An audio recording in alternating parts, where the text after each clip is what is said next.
Welcome back to Set Apart Podcast. I'm Drew. And I'm Derry. And today we are going to be talking about the topic of marriage, and more specifically, what is the perfect engagement, and also the stereotypes that have come in the past 20, maybe 30x years. So Yeah.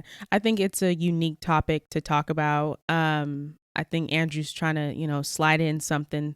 He's trying to, say some subliminals. I don't know. I don't know.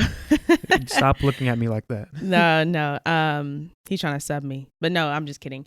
Yeah, I think that marriage for young people is a topic that can be a little bit scary at times because some people do not want to even think about marriage. Some people are afraid of marriage based off of what their parents have gone through and based off of what has happened in the past. I know that I'm someone who is very serious about marriage because I have seen the good and bad qualities of a marriage. And I think that as young people, we need to understand that what is marriage for? I think that's what sometimes people don't understand what true marriage is for. And I feel like also sometimes people don't understand that, the things that come with marriage. And I'm not saying I'm perfect either because I'm not currently in a marriage at the recording of this episode. But what I'm saying is I feel like, there are things that people are maybe don't go into marriage because they're afraid of. They might be afraid of the commitment. They might be afraid of how their life might change because of the marriage. They want to continue to be with that person, or maybe they just want to have, single tendencies. Like they still want to go out and be able to do what they want, but still be in that relationship. Yeah. And again, like a lot of people think what drives a marriage is love. Don't get me wrong. 50% is what drives a marriage, but because you are committing to that person, you're committing to that person for a lifetime. At some point, love is not going to be the motivation. At some point, love is, I'm not going to say run out. It's going to run out, but you need more than just love to continue on and go through those hardships, so. Yeah. So, Derry, what would you say is the most stereotypical, I guess you could say like social norm when it comes to marriage in today's era? I would say the most stereotypical norm when it comes to marriage in this day and age, our tendency as Gen Zs, we like to show a lot of the good without the bad, right? Because on social media, we post our highlights, we post the bombest food we're eating, we post our significant other. We don't really show out the bad. And so we glamorize marriage as this like celebratory thing where you get to a marriage and you're like, oh my goodness, you just conquered the world, right? And then we show off the marriage like it's so perfect, it's so glamorous, and I love my husband, right? But I think one thing that our generation just lacks is being open and being honest and transparent about the hardships of a marriage. Yeah, no, and I get that too, because it's almost like social media sets you up for failure when they, feed that image of how perfect a marriage can be. Because if that's all right? Say if I'm a young person, which, first of all, I highly suggest, this is my own personal opinion, young people, maybe 13 and younger, should not be on social media. But I understand, because kids are evolving. But still, if I was like a young kid and, I see a bunch of marriage posts, I'm like, man, that looks really nice. Like, hopefully one day I can get there. And then when you finally get into a relationship and it's not all rainbows and butterflies and you have to go through some things, then that's really when you basically set yourself up for failure when you think about those things. Yeah, for sure. I think that's why people go into a marriage, they don't know anything, right? Because no one has sat them down or talked to them about the ins and outs, the challenges that comes with being married. And I feel like a lot of people, just like they do a lot of things, go into a situation clueless, and they have to learn from their challenges. They have to learn from their partners. And hey, the divorce rate is really high right now. So it's over 50. It's been over 50 for a few years. For a few years, for sure. I think part of that is just not only the commitment issue that I feel like our generation is having because of, things that they've seen or just their preference of the people that they're around. Like I've seen so many videos, some of them could be fake, but like a lot of them of just women and men talking about their preferences, right? And I feel like that's came to a point to where if you're not exactly how the opposite sex is wanting you to be, then it's like you have no shot.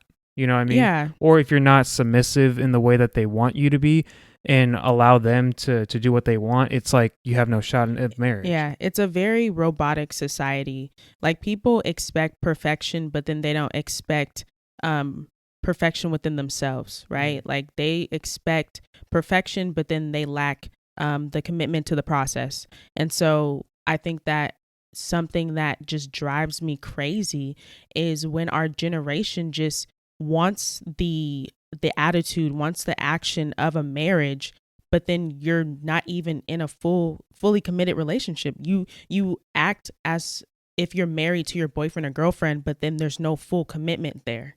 They got street tendencies.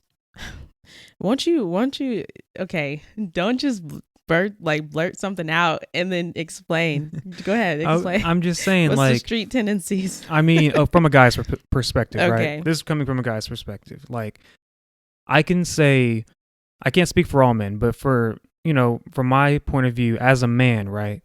Mm-hmm. If I were to be single, right, and if I were to be out in the world trying to find my wife, right, I feel like that wouldn't even be possible. I feel like that wouldn't be possible in today's society, only because majority of women nowadays have this, masculinity issue where, because they've been oppressed for so long, and because they've been kind of like the second fiddle for so long when it comes to success, right? Because a lot of men take credit for success, and a lot of men have kind of taken advantage of that, and women have been kind of like in the back burner. Now women are starting to get traction and make their own money, handle their own business, and be really successful, and it's being amplified because of social media. Right. So when a little girl sees that, it's kind of like, oh, I can be my own woman. I can be my own person. There's nothing wrong with that. I think being independent is very crucial, especially when you're young and you're trying to make your way, right? But when you get into a relationship, all that has to change. Not saying you can't, do things in a way where, you want to be successful, but you have to find compromise, because not every man is going to want their woman, especially if they're not a non-traditional woman, to, maybe go out when you should be focused on creating that relationship, a long-lasting bond. Like, you know, most men that I know don't want their women out without them, not on a level where it's like, oh, I'm uncomfortable because I think you might do something, but no, because they know how other men think. Think about it like this. There's some pretty crappy dudes out there, right? There's some guys that all they want is to, have sex, or they want to take something from a woman, right? Mm-hmm. If a man is trying to protect his woman by saying, hey, I don't think it's a good idea to go out and party with your friends, especially when your friends have those single tendencies to, do whatever they want, then, I mean, most women will take that as, oh, you're trying to be controlling, you're trying to be insecure about our relationship, like, and they'll try to go out and prove it. That can happen, but at the same time, most men that don't care are going to try and force themselves upon that. Yeah. I think that's another, which I'm going to talk about it a little bit after I say my opinion about that. But I feel like for me, one thing I had to do personally is truly tap into my feminine side when it came to our relationship, because if I am with a masculine man, right, and I have to be able to coincide with a man who's masculine, well, then I have to tap into my feminine energy. And that means allowing the man to lead in certain moments. That means allowing my man to do certain things that I feel like right now in society would look at as bad, right? Or he's showing his too much masculinity.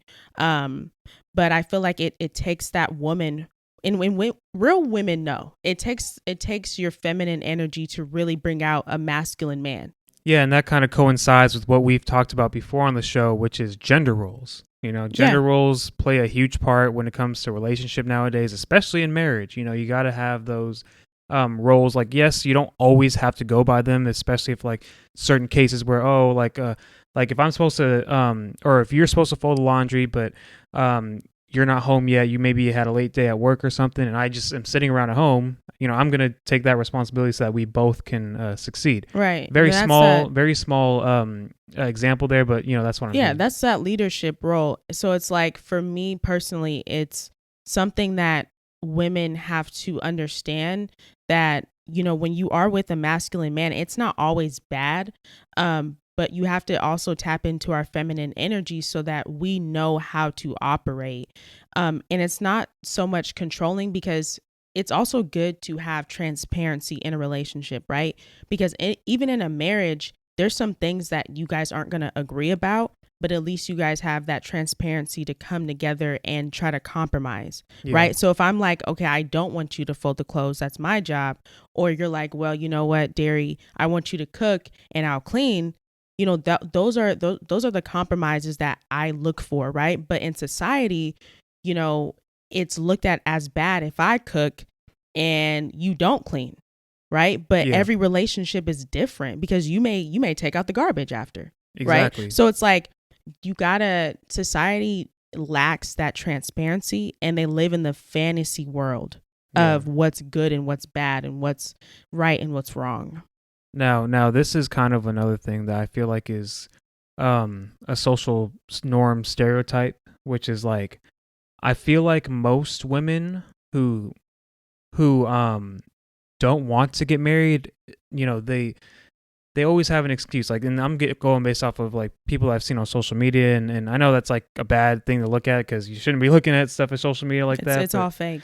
Yeah, it's all fake. But do you believe that like women who don't want to get married is actually because they want to be independent, or is it because of trauma that they've gone through that makes them feel like they need to be independent?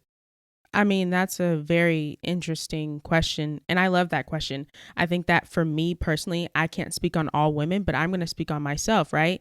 And I think that one of the things, if I'm going to be kind of honest with our audience, one of the reasons why I felt like I didn't want to get married was because of the trauma that I have seen growing up, right?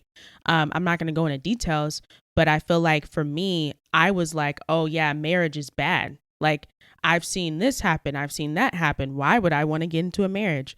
It has nothing to do with me being independent, because first and foremost, I knew I was always going to make my own money and have my own way of getting around and getting in life, right? And so me being financially stable was something I've always wanted.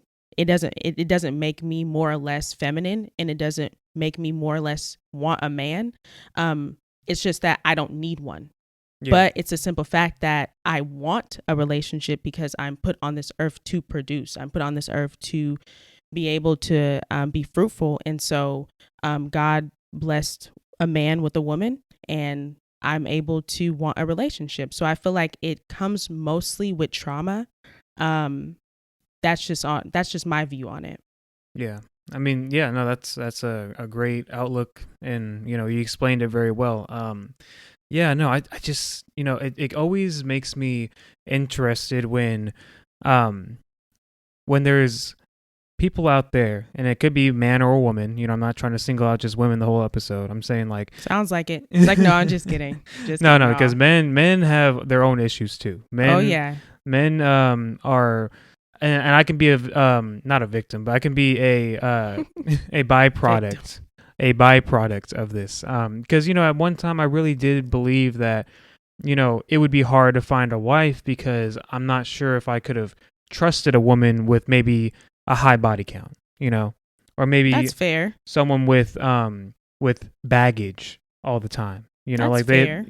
Which is everybody has their own preferences, but right. I feel like people who have preferences, and majority it's men who have preferences that just get shut down so easily, because women are like, well, what's the my body, my choice, or you should be able to accept me the way that I am. Yes, I will accept you as a person, but that doesn't mean I want to be in a relationship with you if you don't check all these boxes. Just like how I wouldn't want to date a woman with a high body count or marry a woman with a high body count. Some women wouldn't want to marry or date a guy that's 5'9". I mean, hey, I don't want to date no one with a high body count. I mean, I've always been I've always been very transparent about that, and I'm not judging anyone who does. That's just my preference. Yeah. I mean, you and I have had various conversations, and so I wouldn't want to date someone who I feel like just doesn't respect their body. And that's on my personal level. If you want to go out and you want to do what you want to do, well, that is on you. Yeah. But for me personally, I have a preference, and I have boundaries. And so with those boundaries, I want to be able to trust the person that I'm with and trust that they know how to treat themselves, because if you don't know how to treat yourself, how are you going to know how to treat me?